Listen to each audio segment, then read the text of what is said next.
तो जर्मनी और स्पेन में भारतीय नौसेना की पनडुब्बी डील को पाने के लिए होड़ मची हुई है। दोनों देशों ने भारत को अपनी अपनी एयर इंडिपेंडेंट प्रोपल्शन (AIP) से लैस पारंपरिक पनडुब्बियों का ऑफर किया है। भारतीय नौसेना भी दोनों देशों की पनडुब्बियों के मूल्यांकन करने के बाद ही कोई फैसला लेगी। भारतीय नौसेना की एयर इंडिपेंडेंट प्रोपल्शन (AIP) से लैस पारंपरिक पनडुब्बियों की खोज धीमी गति से आगे बढ़ रही है। नौसेना अपनी उन्नत डीजल इलेक्ट्रिक पनडुब्बियों की जरूरत के लिए 2 पनडुब्बियों का मूल्यांकन कर रही है। हालांकि इनमें से केवल एक के पास सिद्ध और मान्य तकनीक है। भारतीय नौसेना की टीम कार्टाजेना में स्पेनिश शिप बिल्डर नवंतिया द्वारा विकसित AIP तकनीक का मूल्यांकन परीक्षण कर रही है। भारतीय नौसेना को पेश की गई S80 पनडुब्बी में अभी तक इस तकनीक को फिट नहीं किया गया है। इस पेश की गई श्रेणी की एक पनडुब्बी को पहले ही AIP तकनीक के बिना स्पेनिश नौसेना में शामिल किया जा चुका है। लेकिन आगे बढ़ने से पहले चैनल को सब्सक्राइब करके बेल आइकॉन दबा दीजिए। नवंतिया का दावा है कि उसकी पनडुब्बी का डिजाइन बिना किसी बदलाव के P75I की लगभग सभी तकनीकी आवश्यकताओं को पूरा करता है। स्पेनिश शिपयार्ड नवंतिया के चेयरमैन रिकॉर्ड डोमिंग्यूज गाजिया बेकेरो ने कहा, S80 के लिए डिजाइन किया गया AIP 300 किलोवाट से ज्यादा बिजली पैदा करता है और इसलिए इसे बिना किसी रीडिजाइन या स्केलिंग अप के सीधे P75I के लिए इस्तेमाल किया जा सकता है। ये P75I परियोजना के संबंध में भारतीय नौसेना के बड़े जोखिमों को काफी हद तक कम कर देगा। अब तक नवंतिया ने अपने S80 कार्यक्रम के लिए अपनी AIP तकनीक का कारखाना परीक्षण पूरा कर लिया है। परीक्षणों के दौरान नवंतिया ने एक सिम्युलेटेड वातावरण में सिस्टम के प्रदर्शन का मूल्यांकन किया, जो वास्तविक पनडुब्बी मिशनों के दौरान सिस्टम द्वारा सामना की जाने वाली स्थितियों को दोहराता था। कार्टाजेना शिपयार्ड की सुविधाओं ने इस वातावरण की अनुमति दी, जिसमें पनडुब्बी संचालन का अनुकरण करने और पनडुब्बी के पूरे खंडों का परीक्षण करने की क्षमताएं हैं। यही वो जगह है जहां भारतीय नौसेना अपने क्षेत्र मूल्यांकन करेगी।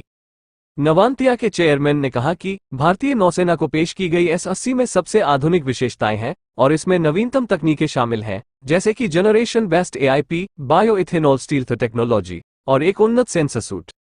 AIP बेस्ट सिस्टम में नवंतिया द्वारा इस्तेमाल की जाने वाली तकनीक फ्यूल सेल पर आधारित है और तथाकथित तीसरी पीढ़ी की प्रणालियों का हिस्सा है, यानी वे जो अपने संचालन के लिए शुद्ध संग्रहित हाइड्रोजन के बजाय बायोइथेनॉल से बोर्ड पर उत्पादित हाइड्रोजन का उपयोग करते हैं।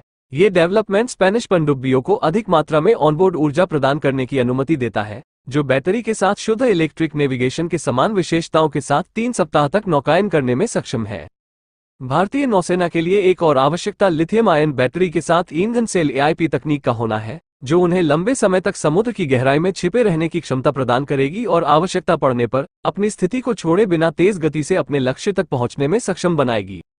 नवंतिया के अध्यक्ष ने खुलासा किया कि नवंतिया और उसके भारतीय भागीदार लार्सन एंड टुब्रो परियोजना के लिए एक टेस्टेड लिथियम आयन बैटरी तकनीक प्रदान करने के लिए किसी अन्य भागीदार के साथ गठजोड़ नहीं कर रहे हैं।